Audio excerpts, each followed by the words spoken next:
Welcome to an episode of the Dragon Capture Jar where I take a random dragon monster and talk about it off the cuff. And August is my birthday month, so all this month I'm going to talk about dragon monsters that I use all the time.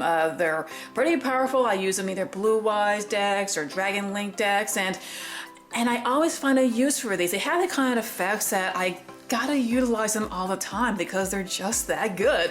So here's the lovely jar.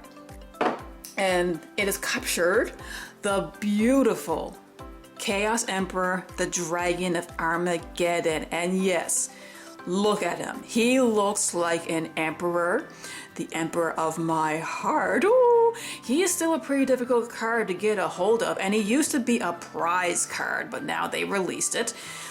So anyone can grab him.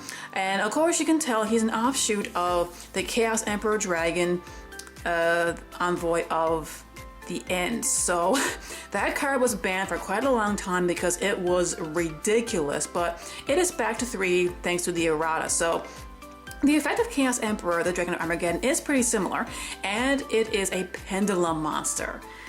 Yeah, and this is the only pendulum monster I use for the effect because it is that good, especially if you're playing Dragon Link. So you can special summon this guy the same way as the original. You can banish 1 light or dark from your grave, and out he comes.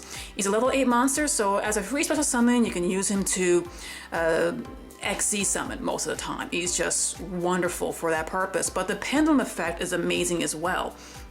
And it's the only pendulum effect that I use. So it's a scale 1, and if you put him in your pendulum zone, you can pay 1,000 life points and target one of your banished dragon monsters. Destroy this card, and if you do, you can add that monster to your hand, which is crazy. And of course, this guy will go to your extra deck on the top there. But now I have done this before. It was online, so as long as your extra deck zone is, well, your extra monster zone, is free, on your next turn, you can do the same thing. You can banish a light or dark monster, or light and dark monster from your grave, and get this guy out again. Now, of course, you can only do that once per turn, like you can't summon multiple guys in the same turn. That's the clause it has here. But if you do get this guy out, by regular means, not from your extra deck, you can use the effect, but you'd have to pay half of your life points to do it.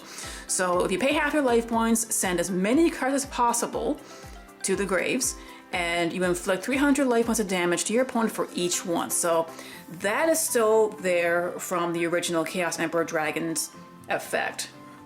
But I haven't really seen anyone use this effect, even playing online. Most people use this as a free special summon for level 8, or they use a pendulum effect to return a dragon monster from the banished zone back to your hand. So yes, he is amazing. People were caught a little off guard when he was used as a prize card, and okay, because it has the same, similar effects as the original Chaos Emperor, they're like, okay, it's good, but I can't, we've been able to do without the original for such a long time. What can you use this guy for now? And I remember this guy in the YCS, I either topped or won, but he had a prize card and he used it. He actually played with the prize card because he did have access to it. So yeah, so that made people think, oh, there's more to this guy than we thought. So yes, I do include this guy when I can in Blue Eyes deck, in my Dragon Links deck. He's just too good to ignore, especially in the pendulum zone. I love it. So what do you all think? Do any of you use the Chaos Emperor, the Dragon of Armageddon? Let me know in the comments below. And as always, remember to be a good sport, play the game, not the fame. See you next week.